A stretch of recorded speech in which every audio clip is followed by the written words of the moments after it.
our AFS Artistic Director, Richard Linklater. Thanks, Lars. All right. It was so exciting seeing our little trailer to Sid and Nancy and Once Upon a Time in America. The rest of this series is fantastic. Don't miss any of them, especially Sid and Nancy. That's going to be amazing. And then, yeah, Once Upon a Time in America, that's going to be great too. We got to have one epic. Last year we had about 3 epics. That's really our only big one where you settle in for, what, 3.5 hours or so? I don't know, how long is it? 3.5 hours. Yeah, but it'll be a glorious 3.5 hours. So you have to be there for that. So, okay, tonight's film, Jojo Dancer. In programming the series, I was just going on my instincts, you know, I was just kind of, you know, I put this in the Pope of Greenwich Village category of a film I hadn't really seen, you know, since that time. And my test was, well, you know, that film stayed with me. Why am I still thinking of that film, you know, almost 30 years later or whatever? And I put Jojo Dancer in that category. It's a very personal film for Richard Pryor, I think. And I was also frustrated. I've seen a few documentaries on Richard Pryor over the years, and they hardly even mention him. You know, it's like it never happened. And it's such a brave movie. Very personal, and like everything, you know, Pryor, I think that's what made his comedy so great, because he was so personal, just fearlessly, you know, autobiographical. He admitted everything, and I think Pryor was actually, I want to say he's one of the best, like, comedians. And you know, we all know Richard Pryor. You all, has everyone here seen like all the stand-up stuff? I don't know if you're very young, maybe. You know, anyone near like my age or generation, they can tell you where they were when they first heard Richard Pryor. He was that much of a revelation, a game changer. He just changed comedy. You know, in the 70s, I think, you know, I see it was like the early 70s, it was like, you know, George Carlin, he had a long career. You know, mid-70s, Pryor emerged as, you know, his albums just blew everybody away. And then, you know, he was on Saturday Night Live. You know, he became huge. Biggest comedian in the world, and the biggest box office star. By the late 70s, early 80s, he's the #1 star in the whole world, maybe. One of the biggest. He started a production company with Jim Brown. They were going to, you know, change the world, bring a lot of African-American cinema to the mainstream. And they had a lot of trouble. It didn't work so well. And by this point, 86, you know, Pryor famously, you know, in 1980 had his, you know, that's another thing you can remember too, unfortunately, where you were when you heard Richard Pryor, like, was running down the street on fire, had, you know, at the time it was like put forward this kind of a freebasing accident where he kind of blew himself up, and he makes jokes about it. If you see Pryor on the Sunset Strip, that's the one in 82. Those are both great. If you haven't seen those lately, Richard Pryor live in concert, I believe, is like 79, and Pryor in concert 82. He talks about it openly. I think that really changed his life. He went to Africa after that. He really had a revelation. His comedy changed.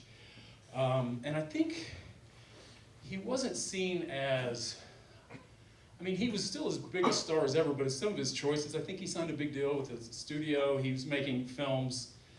I'm just saying it, by 86, he wasn't seen as funny, or he wasn't like the man the way he had been years before. He was still a huge, huge name and everything, but I'm just amazed. I mean, he had been in films like, I think, after such a great 70s, you know, he was in so many great movies, and I think he's such a good actor. I mean, I think he first came to everybody's attention in like Lady Sings the Blues in 72 or so. Pryor was a writer too. He co-wrote Blazing Saddles. He wrote for a lot of TV shows. His stand-up, you know, he went back to the 60s, but he really found his voice in the 70s, and such a fascinating guy. But, you know, a great actor, because I think he just brought that honesty. He's just real, you know, in every movie. My favorite movie maybe that he's in is Paul Schrader's Blue Collar. It's a serious movie about, you know, corruption in a union and auto, you know, assembly plant. Doesn't sound like a comedy. He brings a lot of life and comedy to it, but it's an amazing performance. But his big films, you know, Silver Streak, I love Bingo Long and the Traveling All-Stars, Uptown Saturday Night, Stir Crazy, all this Gene Wilder comedy. So he's huge. He's a huge star. But, and then I think that incident in 80, and he just changes. So by 86, when you go to see this movie, I didn't know what to expect, really. I remember going in, and coming out really blown away. You know, like what an artist this guy is, to be so personal, to make a film really about that incident. You know, and years later, I think he did admit it was kind of a suicide attempt. I think he dumped alcohol on himself, and certainly drugs involved. He really battled addiction. But, you know, to make a very personal film about this, I think he shot in Peoria, his hometown where he grew up, famously like in a whorehouse. And he just puts all that into this film. So I don't know if it's a great film. I know it's a very personal film, and it'll just be fascinating to see it again after all these years. And I think we have a CinemaScope print, thanks to Lars tracking it down. Thank you, Lars. Always 35mm prints here. So, yeah, just really curious to see this again. And he's been gone 10 years. No one will argue he's the greatest stand-up comedian ever. But I just think he's a great artist. So let's hang out with Richard Pryor and watch this very personal. It's a very brave thing to do in the 80s. No one was making a film like this. I mean, every filmmaker was struggling, and to get a studio film made about what he makes this film about, it took a lot of courage, and I think, like I said, no one talks about it. But in the true wasteland of the 80s, when the best filmmakers weren't getting films like this made, somehow he did. He used whatever clout he had left and got this film made. And let's check it out, and we'll be around after to talk about it. We'll just all talk about it. So, all right, thanks a lot.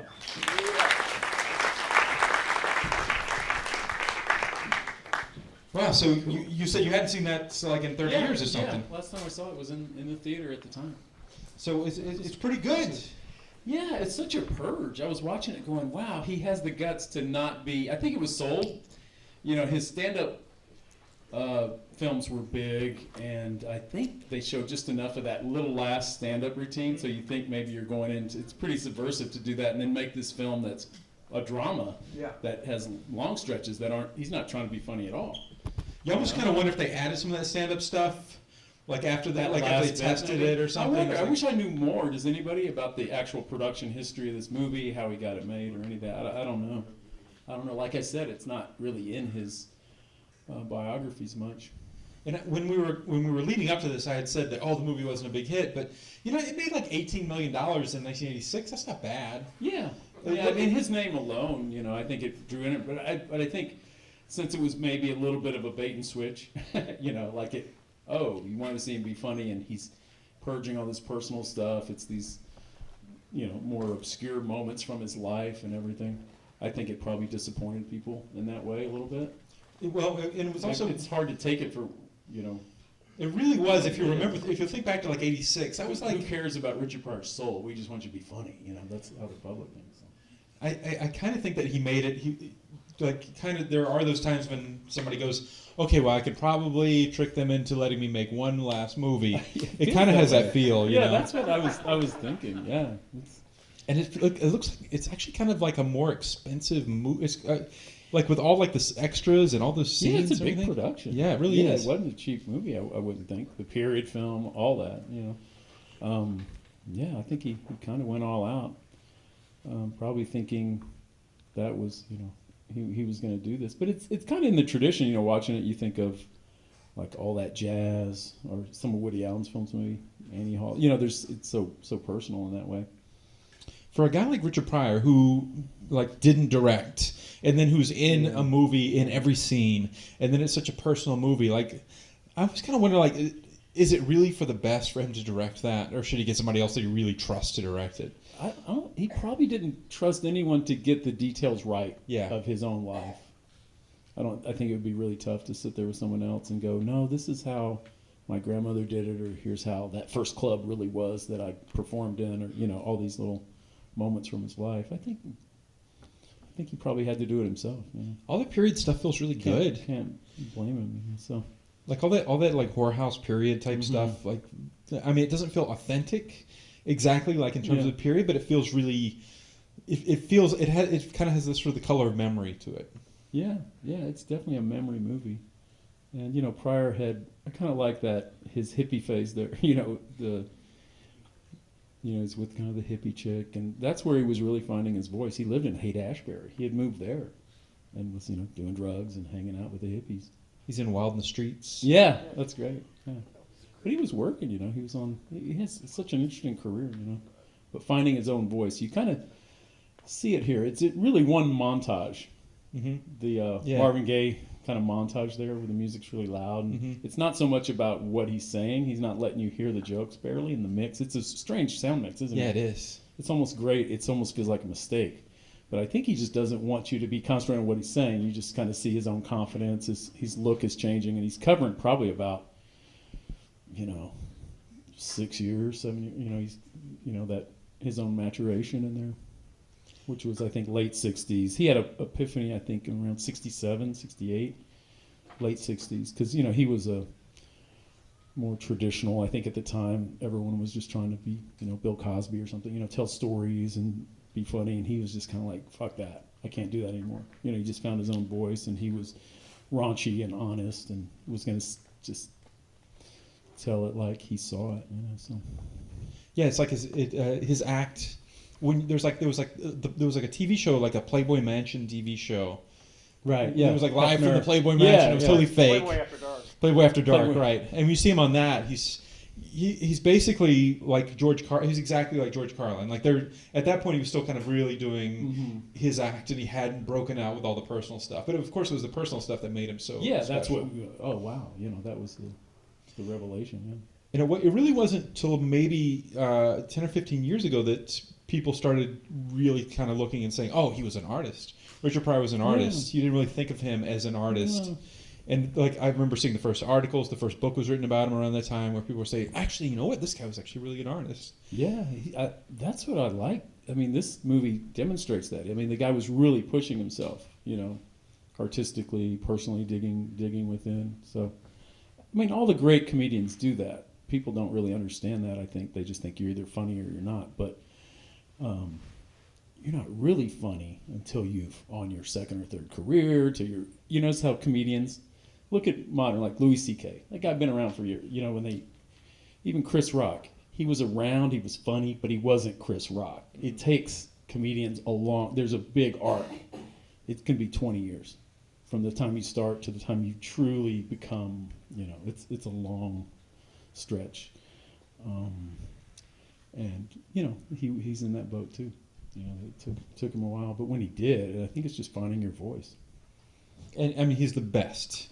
Like when you talk about Louis C.K., when you talk about Chris Rock, like he was the beginning of all of that. If you see any poll of comics, they all, who's the greatest stand-up? Like Dave Chappelle was just like, Richard Pryor's greatest stand-up ever. End of question, no question. They won't even listen to anybody else, but.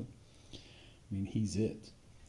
And we talked about like when you see like Silver Streak and Stir Crazy, like those are great comic acting, but really the filmed record of Richard Pryor at his greatest is his concert movies. Yeah. Here and Now, Live at Sunset Strip, and Live on Stage. Is that it? Yeah. There's either 2 or 3 concert movies, and that's him really at his most incredible and brilliant. His TV show? The one that got canceled by NBC. His short-lived TV show. 5 of them. Yeah. Yeah, he wasn't... Pryor's Place you can skip. He couldn't... TV couldn't quite contain him. Yeah. Just the FCC rules alone. He had to put a... But that didn't mean he wasn't... he did some incredible work. I was... think of some of his bits on Saturday Night Live, some of his guests, I just remember him on the Tonight Show, and he would be great. He'd be incredible. You'd really go out of your way for it. But he was the guy in the '70s, like being a kid. It was like that was the guy that had perfected cursing. Yeah, but you still can't say motherfucker and all that on TV. So where you got that on the albums, you really had to. The albums we can't even say the names of. That's how good these albums are. We can't even speak the names of these albums. The first one I had, it was him standing there like this, and by these kind of hooded KKK. The name of that one you can't say. Can't say that one either. Yeah, you can. You can, because it's wait a minute. Was it something that I said? Oh, right. They're about to string him up. 75, yeah. And then there's Bicentennial. And Crazy. So those are great. I wonder if we have any thoughts, questions, contributions from the audience about the movie. In the back.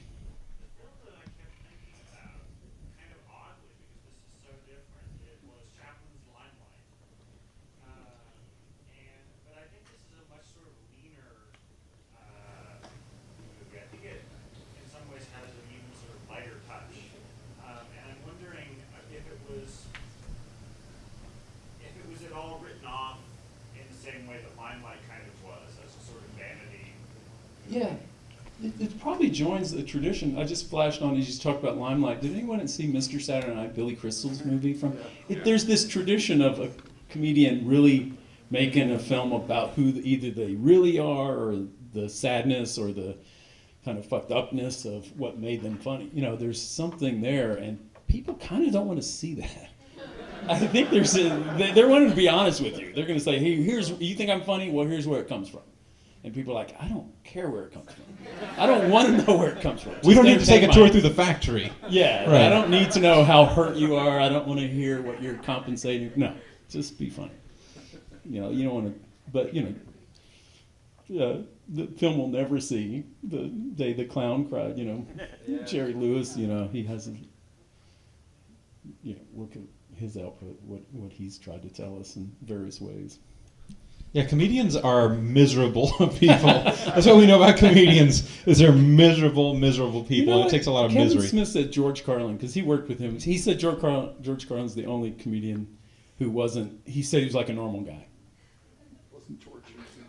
Yeah, he could, I mean, he's parallel to Pryor. They both had coke problems. I think they both had, Carlin was even, when Pryor died, he said, he won the heart attack race between them or something. By a few years, I guess. They were both knew they were kind of, but he said, yeah, Carlin wasn't one of those totally neurotic guys. He was more of a just really intellectual. You know? But I'm sure it's what drives comics, obviously, to have this real need to be accepted. I was just listening to that Louis C.K. Fresh Air from yesterday, where he was talking about like just that, like once you got on stage and you got the approval of an audience laughing at you, then like forget it. Like that was it. Like that was like the purest kind of approval that you'd get in your life. Yeah. And so I guess for people who like have these sort of wounded psyches to be able to go and have that kind of approval, like that's kind of it. You know, that's why it's so mysterious. The other great comic of the 70s is Steve Martin, who was very much a contemporary. You know, he got big similar to Pryor. He'd been around a while and was, you know, huge by the end of the 70s. And he quit. That was it. His stand-up career ended, his movie career began, and he never looked back. He never did stand-up again. And he was playing arenas. You know, he was playing to 70,000 people. He wrote a great book about that, Born Standing Up. Which is great. That's one of the best memoirs ever of a comedian. But, you know, he just really talked about his own style and stuff. They were a great team. I remember seeing Steve Martin was guest hosting The Tonight Show or something like that, and Pryor was a guest. And so it was like, oh my God, Steve Martin's hosting, Richard Pryor's on. I remember just like, okay, I'm going to stay up late and watch that. And damn, I don't know if this is on YouTube or not, but Pryor comes out and he's just like, yeah. And Martin's like, well, Rich, how you doing? Okay. So he's kind of looking at him. So, yeah. Every question he gave the short, nothing answers. At first it seemed like a joke. Like it was a routine, like, oh, he's just going to kind of fuck with him. But he was just like, no, yeah. He was staring down, going, I was like, what was that? You know. And then later, you know, many years later, I read that he was so coked out of his mind. I don't know, someone must have just said, okay, you're going on regardless. But it was like, it was just weird. Because Martin was so uncomfortable. He was like, oh. You know, you never know on TV, something so weird happened. This was going to be like the Super Bowl of comedy. And it kind of, I still remember it. I mean, it was interesting. It was just like, I was too young, I think, to really realize, like, wow, drug problems. I referenced it earlier, but does anybody remember, did I dream that Pryor's Place happened? That Richard Pryor had, it really happened. He had a show that was like, kid show? It was his kid show, and it was totally, it had like, you could see like the judge's court order sticking out of Richard Pryor's pocket for the whole thing. That he had to do. That he had to do for community service. Was that really it? No. Yeah, no, it had to be. No. I think it was totally community service. He had kids. I bet there's a part of him that, you know. The show was really bad. Like, it was terrible, right? From one season of Saturday morning show. Yeah. I never saw it, but you can probably. No, dude, it was that so awful. Were you It was seeing it really in bad. the day as a young person? Like, It was Well, like how old it was were like you when you were watching it? oh no, I was 7, you know, but it was like He wasn't doing it for you at 7. No, and I was really a target audience, but it was him like That's what I'm asking. it was him like doing like Like, I trying to be couldn't like watch Bill Cosby, like trying to be like Bill Cosby, fun with kids, but Yeah. there was like too much. There was like this crazy. was just- Whereas Bill Cosby is like a perfect gentleman. It was like Pryor has this like crazy edge to him, you know, even for kids. He couldn't right, fake that. right. I So can see that. it was really He just uncomfortable. has to, yeah. I wonder if we have anybody else from the audience that has a thing they want to say out loud. Yeah, right over here. One thing that got me, because I'm like you, I hadn't seen this since it was first on the screen, and what got me was his performance just alone, the physicality to where particularly when he's playing younger, there's no makeup, but he does a performance where I buy him as being 22 or Yeah, 23. as a young, insecure, Yeah. awkward performer, yeah. Yeah, I mean, he looks 46 years old, but he's like, but it's in that tradition of like Jimmy Stewart and like Man Who Shot Liberty Valance, where it's like, yeah, I'll buy this. Yeah, you just cut your hair short and kind of walk a little. Yeah, he pulls it off, you know. I mean, you buy it. And the whole physical thing You where accept it. he does the satin doll dance and everything, he's really good.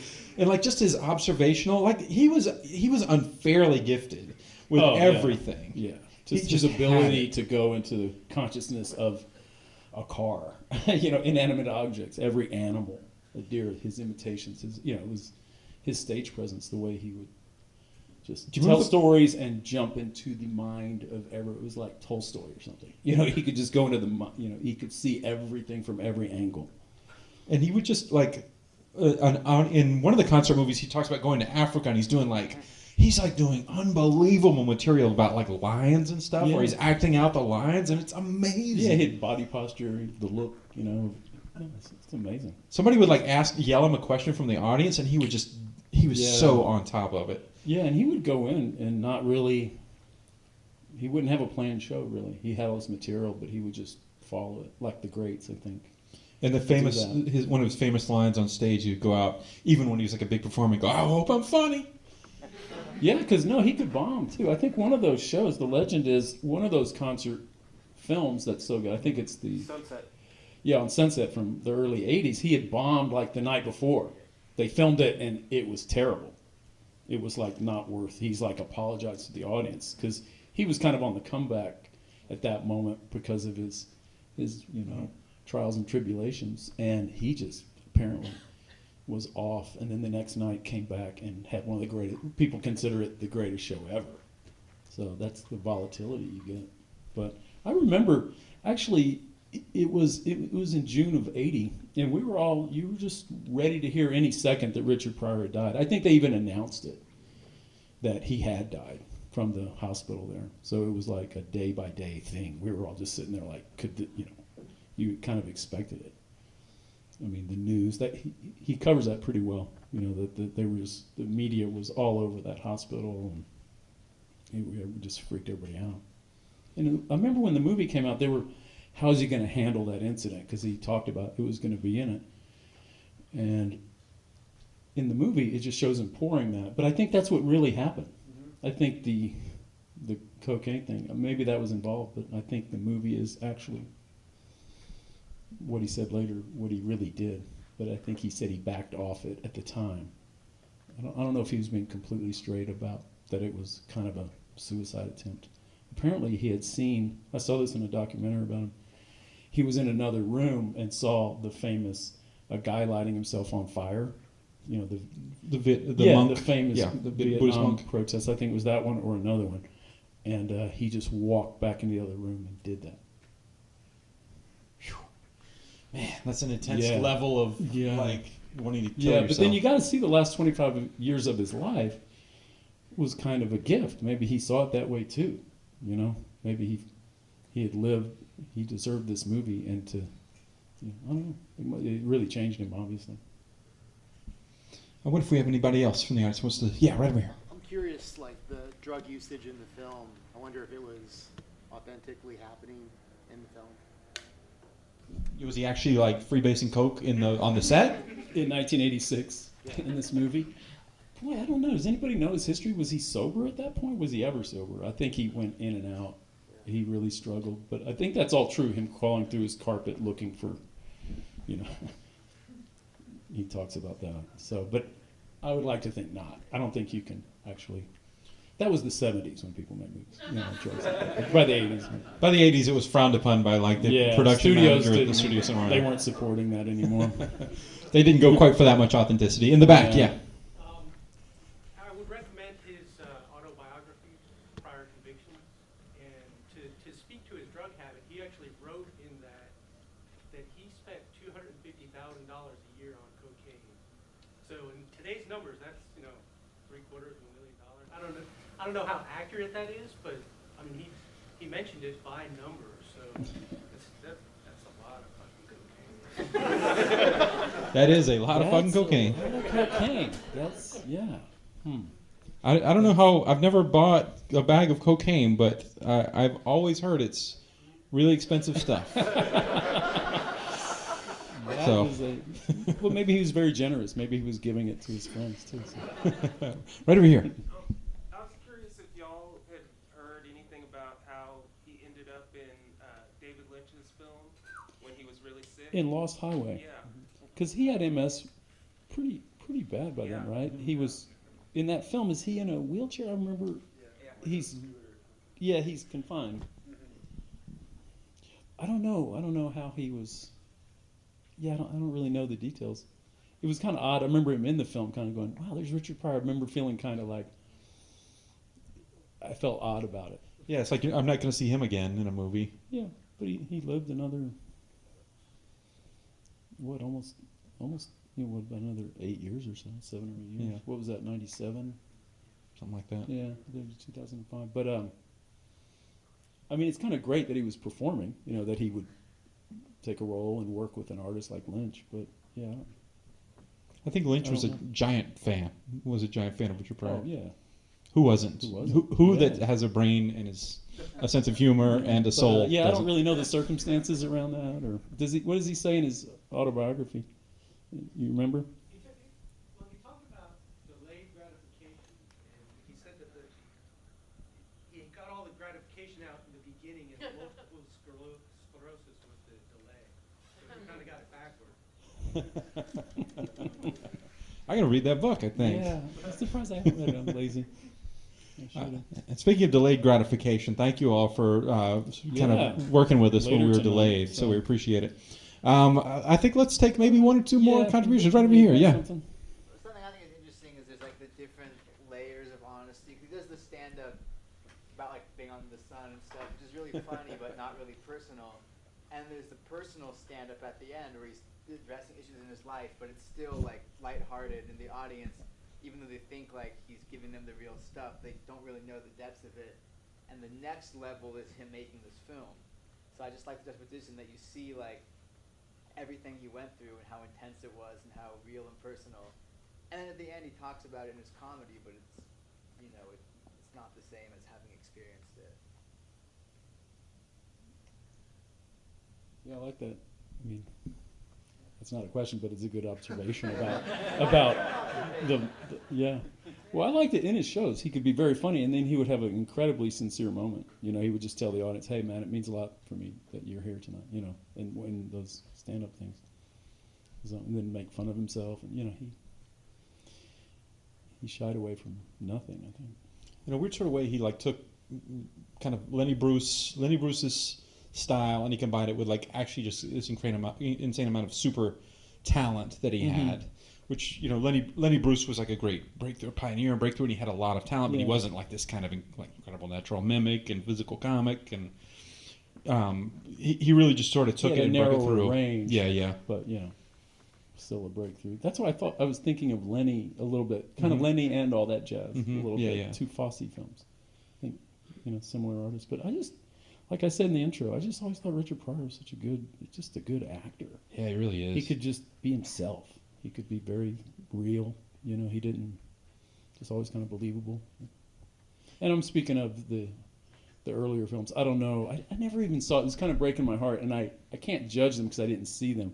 But in the 80s, somewhere along there, he's in like Superman 3, Brewster's Millions, The Toy. Some of I never even saw those movies because they look kind of goofy, and I didn't want to. I don't know how he is in those. Anybody? Yeah, he's fine. I'm sure good, but I just didn't. The toy is great. Is it? Okay. There's your recommendation, the toy. You know, It's Jackie Gleason, right? Jackie Yeah, Gleason yeah. and- and there's a kid who the main joke I remember from that is the kid's name is Bates, and he's like the young master, and they call Master Bates. That was one of the big jokes from the movie. But That stuck with me all these years. yeah. Yeah. So I wonder. Let's maybe. It wasn't a great joke, but it was a joke. Maybe one more contribution from the audience, and then we'll wrap it up and we'll all fall asleep. Right back there, yeah. Alright, number one is I highly recommend Which Way Is Up. Thank you. Seen that movie? Yeah. Yeah. To me, like the ultimate Richard Pryor movie, even though it's kind of a small movie. But when you're talking about Lenny Bruce and other people, in this movie and also in Richard's comedy, it seems like vulnerability. It's like he plays this, he's a little bit tough, you know, he makes fun of white people and he's a black guy and he's tough and will mess you up, but really isn't like his humor like really the vulnerability? Like he's a vulnerable Yeah, guy. he wasn't afraid to show that side of himself. It's in his comedy a lot, you know. It's like the face behind the mask, like the scared face behind the mask. Yeah, or how it takes a lot of strength to be the tough guy. You know, remember that joke he told about, he's going up before a judge. He's about to be sentenced. And he's going to get up there like, what it is, you know, in front of the judge. He gets up there. What it is, the judge, what are you going to be doing, you know, the next few months? Oh, working with orphans and, you know, he could get really soft and wimpy and like, oh, well, yeah, he wasn't afraid to be that guy. Like most really, really great artists, he's a great observer. And that's so much of what you get. It's like you get, just as in Van Gogh, you see how Van Gogh sees a field of sunflowers. Like with Richard Pryor, you see how he sees interpersonal relationships. And it's just this brilliant level of observation that he has. This is a special movie because you just don't have this level from cool most to see artists. it. Yeah. All that It's jazz cool is to kind of the hang only out one that I with can him. really... Yeah. It's Well, good. good to see it. We're talking over each other again. Yeah, I know. Just kind of think of it as an artistic purge movie. I don't know what category it's in, but there is this category. We kind of touched on it earlier. Comedians making very personal, autobiographical type films. Yeah. The show Louis is kind of that, just going on for 40 hours, you know. Mm-hmm. So next week we have like another one of our weird reschedules. We're gonna have a reschedule every week. No, we really aren't. I insist. No, this wasn't a reschedule. This was a push. A few hours. This was, yeah. But next week, so next Wednesday we show Sid and Nancy, and you're not going to be there. No. And then Monday. The following Monday you'll be for that. Absolutely. So we're going to have Sid two and screenings Nancy. of Sid and Nancy. So come to Sid and Nancy twice. Come Wednesday and no. You can come to Sid and Nancy twice. I'm really anxious to see that again. And we're going to crank it up, and it's going to be real loud. Great punk rock movie. We're actually tuning the audio in the theater tomorrow, so it's going to sound incredible when you hear that movie. And When he so plays My Way at the end. So some of you have probably not seen Sid and Yeah, Nancy. how many of you? It's fine if you say haven't. haven't or have. What's the better question? Let's say have. That way people are proud to throw their hands How many up. of you seen Sid and Nancy? Yeah. Okay, good. Right, okay. How many losers haven't seen? No, you're in for a treat, though. It's a wonderful movie. When Alex Cox was the man. Yeah, what happened? When Alex Cox, Repo Man, Sid and Nancy, one of the great 1-2 punches in cinema history. Why isn't Alex Cox still the man? He teaches at CU. Yeah, I know. No, he's a film guy. You know, he's all the way, and he's made good films. But why isn't he still like turn? Why didn't he become talk about like it? that guy? He got run out of Hollywood. You know. Oh, we'll talk. Okay, Pissed that's a off tease. people. But he's a punk. That's why his films are so great. Man, but those films are so Those great. two are really. Oh my yeah. God, they're the best. He's the man. All right, so you guys will be here for that Monday screening, not next Wednesday, but the Monday after that. You can be here, but you can be here for Wednesday too. Yeah. And see it twice. Rick, thank you so much. So thank you guys for being here. This was fun. Yeah, thank you. And thank you, Richard Pryor, man. Oh yeah, Richard Pryor, thank you for everything. Or You as were he the would best. say, you know,